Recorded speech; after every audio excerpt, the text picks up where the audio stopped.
With us now is the mayor of Albuquerque, New Mexico, Tim Keller, who has been skeptical of the deployment of federal agents to his city, calling it politics standing in the way of police work. Mr. Mayor, thank you so much for joining us this morning. I appreciate your time. Give us a quick sense of why you are skeptical when the administration says this will be different than Portland. As you heard there, the Attorney General saying it's, investigators and others to help fight gangs in your city and elsewhere. I think the skepticism really comes from just the president's words, actually, as opposed to the AG's. So the president, especially the day before yesterday, clearly said that he was ready to incite violence in Democrat cities as part of sort of a re-election strategy.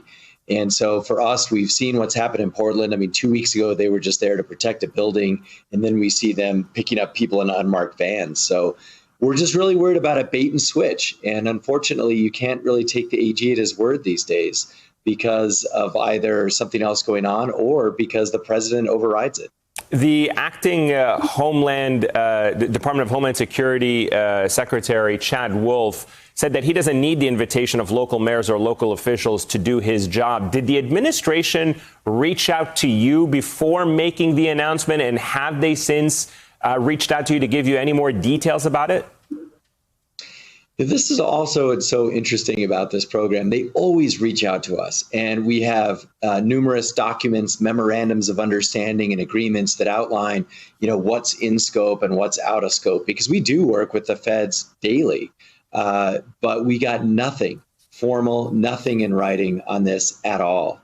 And so that's why it's very concerning, because they're saying what they need to say politically, but they've left the door wide open for this to be anything they want it to be.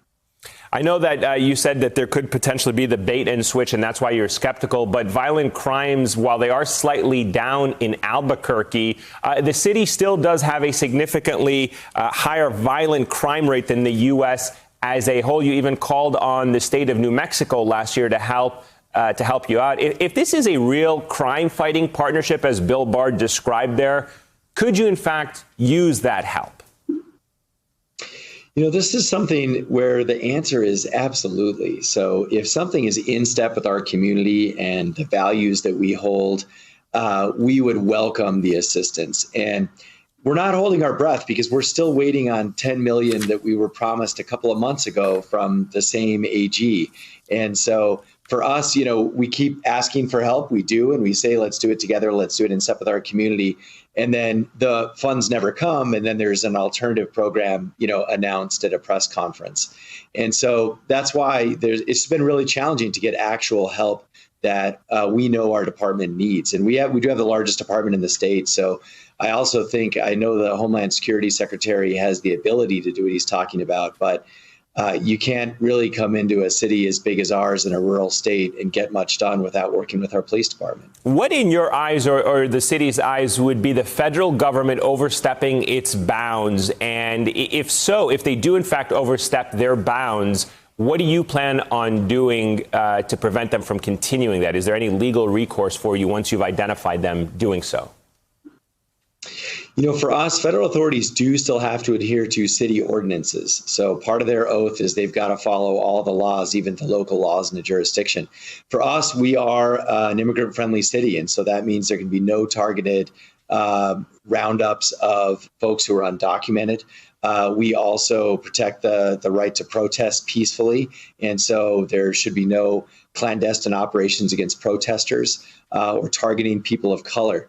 So these are all things that our city will hold them accountable for. So we're prepared to do a couple of things. Our Attorney General actually has said that he's willing to prosecute if these laws are not followed. And at our city level, our city attorney as well will look at either saying you've got to only be in certain areas that are federal properties, or we'll say you have to follow the city law, and we'll hold them accountable if they break it, just like we would anyone else. Thank you for checking out our YouTube channel. Why don't you subscribe? It's really easy. Just click on that button down there. And for more news from MSNBC, click on any of these videos here for the latest interviews and highlights. You can get more videos from MSNBC with our newsletters. Head over to msnbc.com/newsletters to sign up.